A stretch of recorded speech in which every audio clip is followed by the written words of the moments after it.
Hello students, this is Shivani Chauhan. आज हम बात करेंगे एमएड फोर्थ सेमेस्टर के educational policy, economics and planning subject के यूनिट थर्ड में टॉपिक पढ़ेंगे। आज हम principles of educational planning at secondary level. आज हम प्रिंसिपल्स के बारे में पढ़ेंगे कि क्या होते हैं प्रिंसिपल, कौन कौन से प्रिंसिपल्स यूज़ किए जाते हैं एजुकेशन प्लानिंग करते टाइम सेकेंडरी लेवल पे। Okay, so education planning as a secondary level is essential to ensure equality, equity, efficiency and relevance to in education.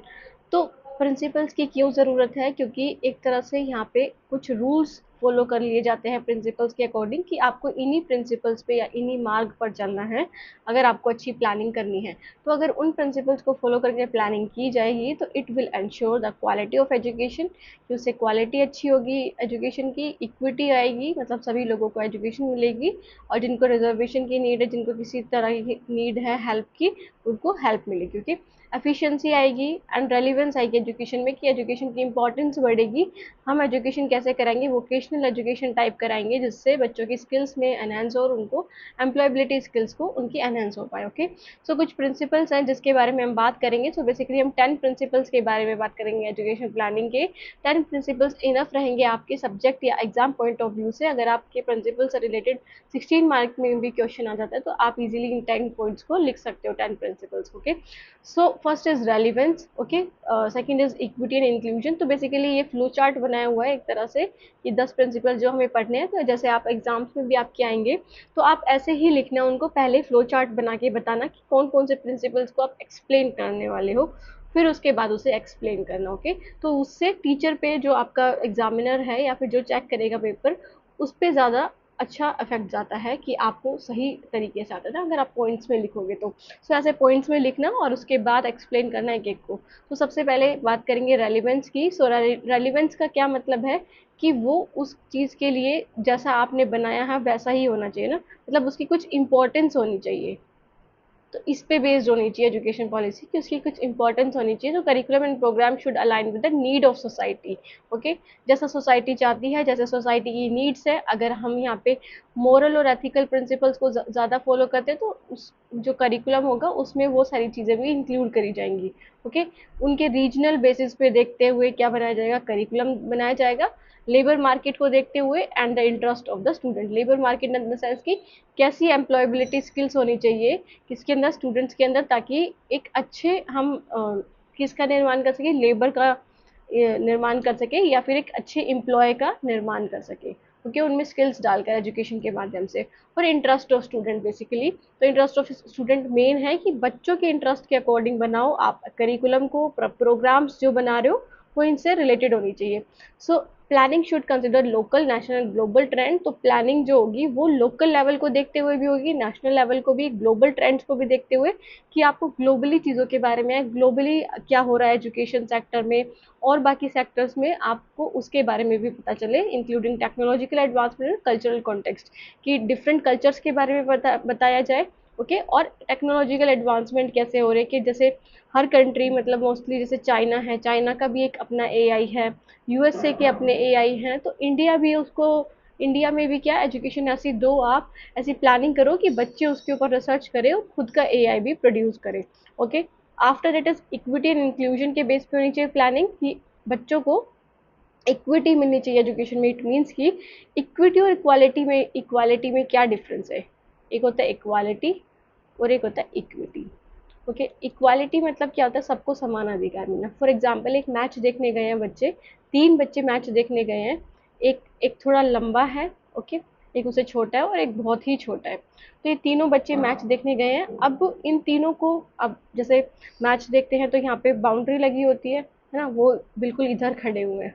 अब उनको मैच देखना है, तो जो लंबा वाला होगा वो इजीली देख पाएगा, है ना। जो छोटा वाला होगा उसको थोड़ी डिफिकल्टी होगी, जो सबसे छोटा होगा वो तो देख ही नहीं पाएगा। तो एक तरह से क्या है, यहाँ पे इक्वालिटी है कि सबके लिए सेम ही मैदान दिया गया हुआ है, चाहे वो छोटा हो, चाहे लंबा हो, चाहे कैसा भी हो। ओके, सबको सेम ही मैदान दिया हुआ है, सेम तरह का। बट इक्विटी का मतलब क्या हो गया, कि आपको आपकी नीड्स के अकॉर्डिंग, जैसे लंबे वाले को तो कोई ज़रूरत नहीं है किसी भी सपोर्ट की, बट जो थोड़ा छोटा है, थोड़ा छोटा, उसको थोड़े छोटे स्टूल की ज़रूरत है, बट जो सबसे छोटा है उसको थोड़े बड़े स्टूल की ज़रूरत है, ताकि वो मैच को देख सके।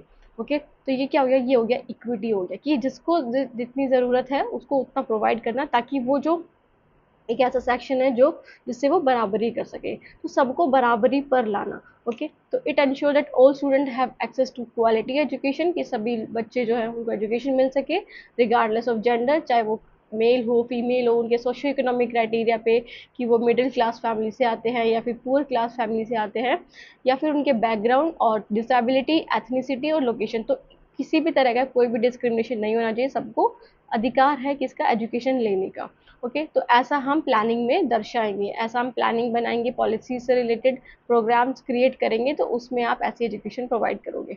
Address barriers to learning and promote inclusive practices, कि अब आप क्या करो, जब आप प्लानिंग करोगे तो एड्रेसेस करो, मतलब देखो कि क्या क्या बैरियर्स है लर्निंग में, क्या क्या रुकावटें हैं, और इंक्लूसिव प्रैक्टिसेस को प्रमोट करो कि सभी बच्चों को एजुकेशन मिले, है ना, एजुकेशन फॉर ऑल हो, एजुकेशन फॉर ऑल। ओके, सभी बच्चों को एजुकेशन मिले, चाहे वो वीमेन हो, ओके, चाहे वो डिसेबल्ड पर्सन हो, तो कोई भी हो, सबको सेम अधिकार है एजुकेशन लेने का। इस पे बेस्ड होना चाहिए हमारा एजुकेशनल पॉलिसी।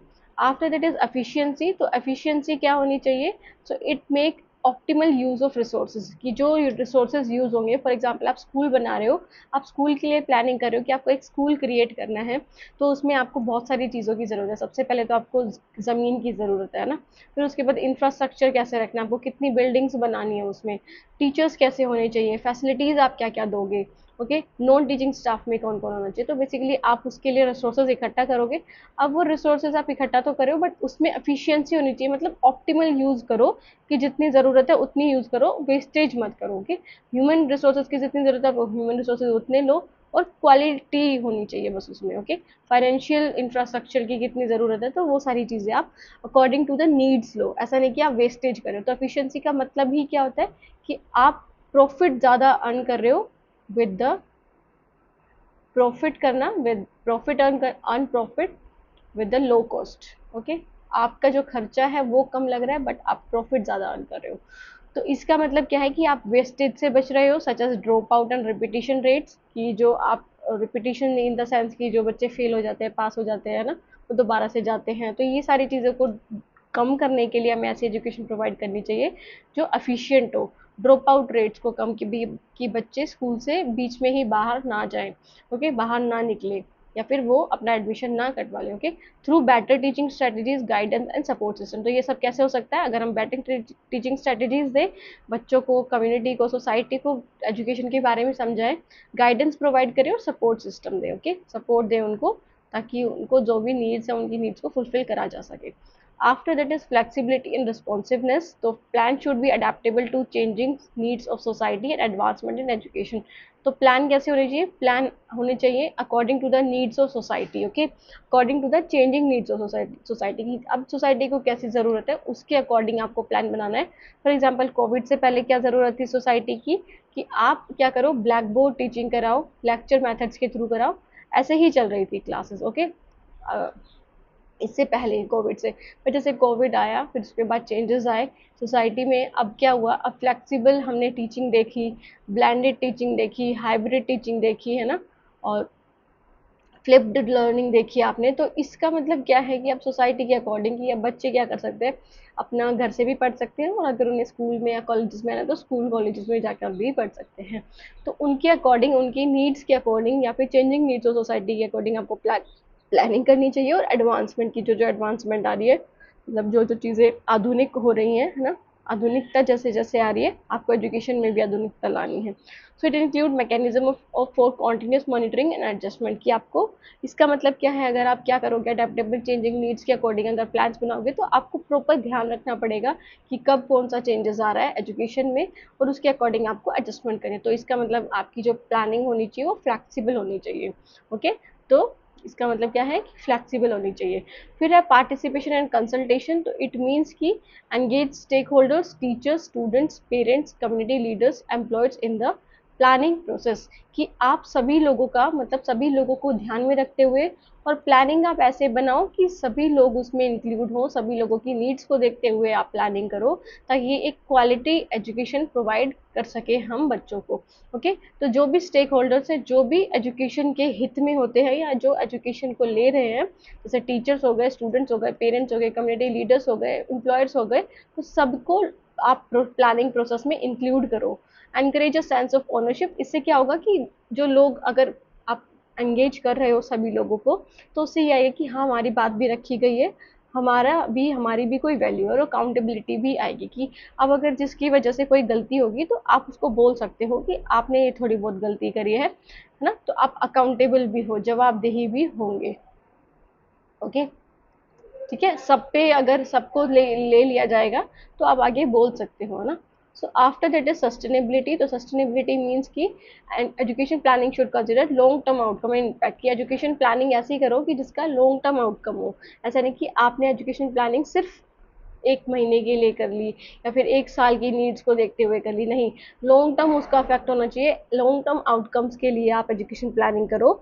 और वो किसी को भी, मतलब किसी की भी जो, आप बोल सकते हो कि जो आने वाली फ्यूचर जनरेशन है उसको उसको भी हर्ट ना करे, या फिर आप बोल सकते हो कि उसको भी नुकसान ना पहुंचाए। Okay, so focus on sustainable development goal, जैसे हमने एसडीजीज के बारे में पढ़ा है, तो एसडीजीज कितने आपके सस्टेनेबल डेवलपमेंट गोल, 17 गोल्स है, जिसमें एजुकेशन कौन से नंबर पे आता है, 4th नंबर पे। तो इट एंश्योर कि 4th नंबर पे जो एजुकेशन आता है, क्वालिटी एजुकेशन, कि सभी बच्चों को क्वालिटी एजुकेशन मिलनी चाहिए, है ना। और वो जो मकसद है इनका, जो इनका एक तरह से गोल है, वो 2030 तक कंप्लीट होना चाहिए। इन्होंने एक एम रख के चला है कि 2030 तक हम इस गोल को कंप्लीट करेंगे, कि सभी बच्चों को इक्वल अपॉर्चुनिटीज मिले एजुकेशन की, सभी बच्चे शिक्षित हो, है ना, सभी वर्ग शिक्षित हो विदाउट एनी डिस्क्रिमिनेशन। तो ये यही चाहते हैं कि सस्टेनेबल डेवलपमेंट गोल होना चाहिए। After that is the quality assurance, कि अब आप फ्लेक्सिबिलिटी भी दे रहे हो, सस्टेनेबिलिटी भी दे रहे हो, तो आप उसके साथ क्वालिटी एश्योर भी कराओ कि आप जो क्वालिटी दे रहे हो एजुकेशन की वो अच्छी क्वालिटी है, कि उससे आप बेटर फ्यूचर सिक्योर कर सकते हो अपना। Okay, so it ensure that teaching learning process, assessment methods and school environment support high education standards, कि जो आपके स्कूल्स आपको एजुकेशन दे रहे हैं वो ये इंश्योर कराएगी, वो आपको एक अच्छी शिक्षा प्रदान कर रहे हैं, जिससे आप कंट्रीब्यूट कर सकते हो अपनी नेशन में, अपनी सोसाइटी में अच्छी तरह से, और वर्ल्ड वाइड भी।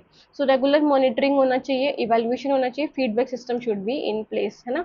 तो इट मीन्स कि अगर आप अच्छी एजुकेशन देना चाहते हो तो इसका मतलब आप रेगुलर मॉनिटर भी करो, उनको देखो भी कि क्या चीज़ें हो रही हैं। जैसे क्लास में अगर आप एज अ टीचर अच्छी एजुकेशन देना चाहते हो, अच्छा पढ़ाना चाहते हो, तो आप मॉनिटर करो उनको, है ना, कि बच्चे क्या कर रहे हैं क्या नहीं कर रहे हैं, उनकी एक्टिविटीज़ को देखो, आप पोर्टफोलियोज के जरिए सब चीज़ें कर सकते हो।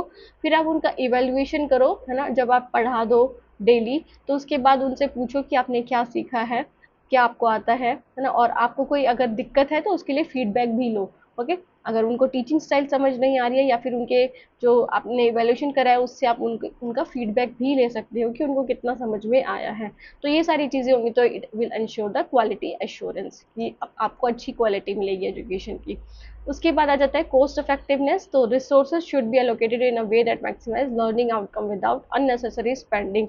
तो कॉस्ट इफेक्टिवनेस क्या है, कि रिसोर्सेज ऐसे एलोकेट करो आप कि वो अननेसेसरी स्पेंडिंग्स को हटा दे या फिर उसको मिनिमाइज कर दे, और आपके लर्निंग आउटकम्स को मैक्सिमाइज कर दे। ओके, कोई भी आप किसी भी चीज़ पे अननेसेसरी, मतलब बिना फालतू में आप किसी पे भी स्पेंड मत करो, है ना, किसी पे भी खर्चा मत करो, जिसकी ज़रूरत है आप उस पर ही करो, जिससे लर्निंग आउटकम्स को इंक्रीज कर सकते हो। रिसोर्सेज इस तरह से एलोकेट करना, मतलब कि इस तरह से करो, जैसे आप क्या करना चाह रहे हो, आप अगर जैसे आपका स्कूल है 12th लेवल तक, ओके, आपको उसके लिए पीआरटी टीचर्स भी होने चाहिए, है ना, और टीजीटी भी होनी चाहिए और पीजीटी भी होनी चाहिए।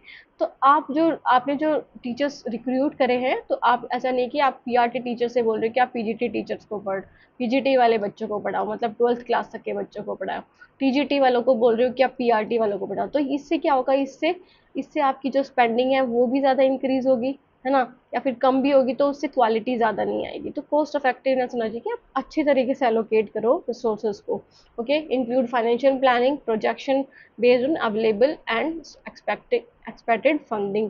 तो फाइनेंशियल प्लानिंग जो आप करते हो एजुकेशन से रिलेटेड, कि आपका इतना खर्चा होगा, इतना किस में कितना खर्चा होगा, तो उससे अगर आप एक कॉस्ट इफेक्टिवनेस लाते हो, तो उससे एक्सपेक्टेड फंडिंग जो है आपकी, जो आपको लगता है कि इतना खर्चा होगा, तो वो उसमें बचा बचा बचत कर सकते हो आप। ओके, फिर उसके बाद आ जाता है डिसेंट्रलाइजेशन। तो डिसेंट्रलाइजेशन को भी यूज़ करके आप क्या कर सकते हो, प्लानिंग कर सकते हो। इट मीन्स कि अब जो एजुकेशन आप दे रहे हो उसका सिर्फ कंट्रोल एक के हाथ में नहीं, आप अलग अलग बंदों के हाथ में उसका कंट्रोल दो, डिसेंट्रलाइज कर दो अपनी पावर। ओके, अपनी पावर को अलग अलग बंदों के हाथ में दे दो, ताकि वो अपने तरफ से क्या कर सके, अपनी तरफ से जवाब दे, अकाउंटेबल हो और ट्रांसपेरेंसी रखे। Okay, so empower local education authorities and schools to make decisions that best serve their communities. कि आप क्या करो, आप सिर्फ अगर नेशनल, जैसे नेशनल एजुकेशन पॉलिसी बन गई, तो इसका मतलब ये नहीं कि सिर्फ नेशन के लोग ही, या फिर आप बोल सकते हो जो मिनिस्ट्री ऑफ एजुकेशन है या फिर जो गवर्नमेंट है वही उस पर रोकथाम करेगी, नहीं। आप लोकल नीड्स के अकॉर्डिंग उसमें चेंजेस कर सकते हो, जैसी लोकल नीड्स है उनको भी आप इंक्लूड करो, अपनी पावर को उनको डिसेंट्रलाइज कर दो। Okay, so it encourage innovation and responsiveness at the grass root level. तो इससे क्या होगा, इनोवेशन इंक्रीज होगी, मतलब बहुत सारी नई तकनीकें आएंगी।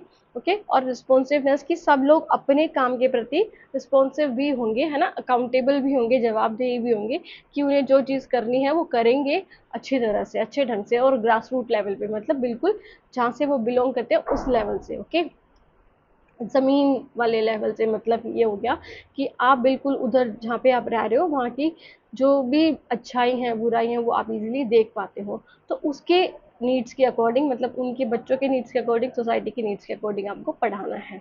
So after that is data driven decision making होना चाहिए। इट मीन्स कि आप जो डिसीजन ले रहे हो वो आपके सब्जेक्टिवनेस पे नहीं बेस्ड होना चाहिए, या फिर आपकी बायसनेस नहीं होनी चाहिए उसमें। ओके, कि आप अपने पॉइंट ऑफ व्यू दे रहे हो, नहीं।